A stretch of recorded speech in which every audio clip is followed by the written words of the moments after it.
There are confirmed reports out of Russia that Yevgeny Prigozhin's airplane has crashed.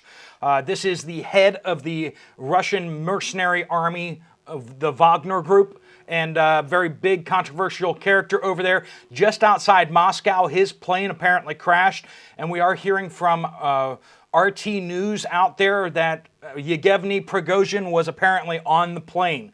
From video that we're seeing circulated of the down plane, there's a lot of speculation going on because one of the videos picks up and there's a big plume of smoke, and then seeing the plane coming crashing out of the sky indicates that either the plane was hit by a missile, possibly by Russian air defense systems, or there was a bomb on the plane that went off. Either way, RT News is confirming that Yevgeny Prigozhin was on the plane, and it looks like from the videos that we're seeing of the crash wreckage that there are no survivors from the plane crash. Now, is it possible that RT News was fed false information? There is a second plane that is associated with the Wagner Group that was also flying along with it. So that plane apparently has not, as of yet, as the shooting of this video, not landed yet. And so is it possible that Yevgeny is on there and they're feeding false information so that they can get him on the ground?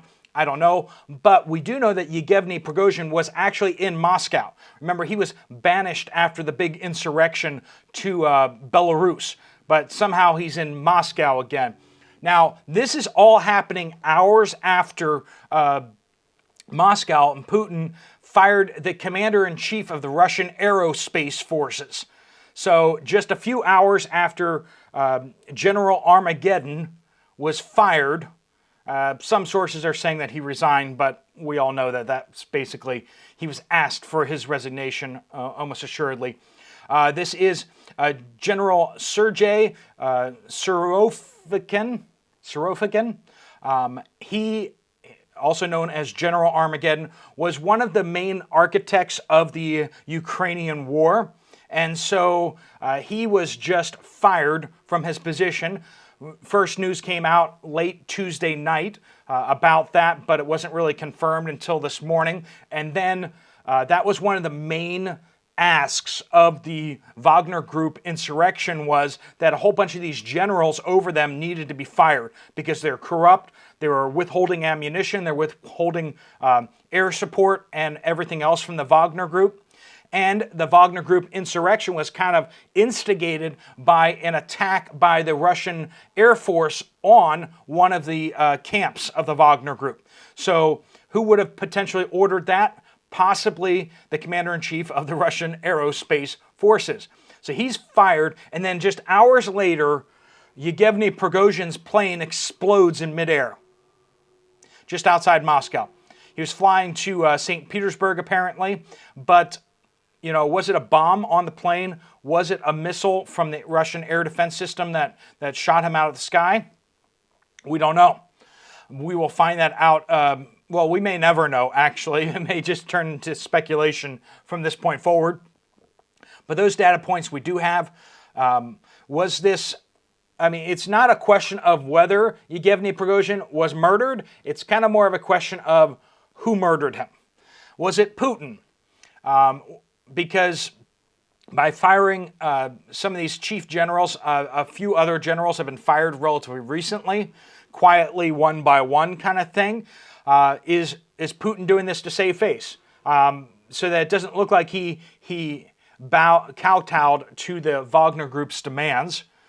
And if Yevgeny Prigozhin was basically told to disappear or to confirm that you know, or back up Putin in some way, and potentially in that meeting in Moscow, he didn't want to play ball or something like that, or they didn't think he would play ball, and that's why they killed him, or potentially just to kill him to make it seem like that Putin is not, like I said, acceding to their demands from the insurrection, thereby leading to more insurrections, right?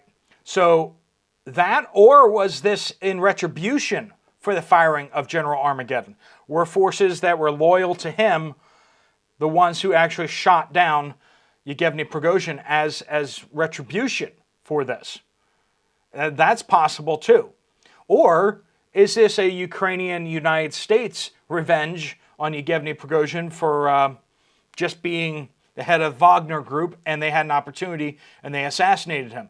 Potentially even to do this in such a way to cast a lot of suspicion and doubt in Moscow from one party to the next. If Putin's like, I didn't do it, and then he's looking over at the supporters of General Armageddon and like, well, then they did it, you know, or vice versa. So is this just a CIA head game? I don't know. But what we're seeing here is this is going to be a major thing. We're already seeing it breaking across news sites all over the United States as well as the world. This is big news out there, and it is going to impact how things go forward. Exactly what are going to be the implications of that just yet, we don't know. It's partially going to depend on if we see confirmation that it was shot down by Russian air defense forces, then which forces and why did they do that? If it's a bomb, then that clears the Russian military to some extent, but then who inspected the plane? Who is the one who made sure of what was supposed to be on the plane and not? So we are getting confirmations that either 7 to 10 people was on the plane, and then also that Russian security forces are now investigating this as a terrorist attack, which kind of implies that they're making it sound like it's more in the direction of a bomb on the plane, but we don't know the answer to that.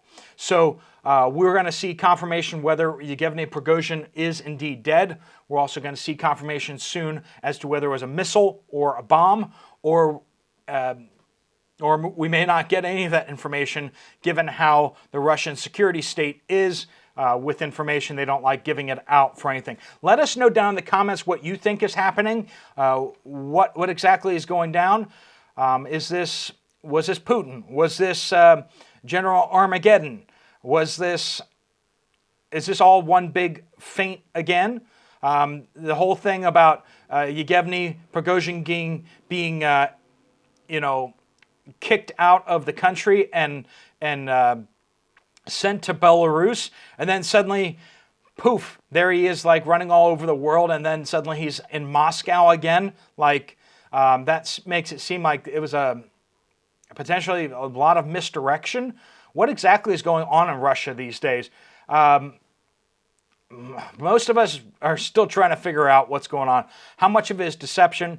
Are they just trying to distract us from other important things that are happening in the world, like BRICS, or are they distracting us from other things? I don't know.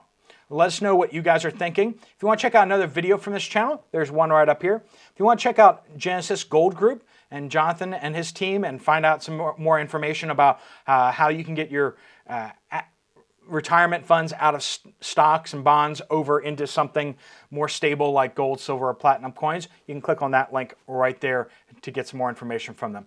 Thanks so much for watching. Steve Poplar of the Poplar Report.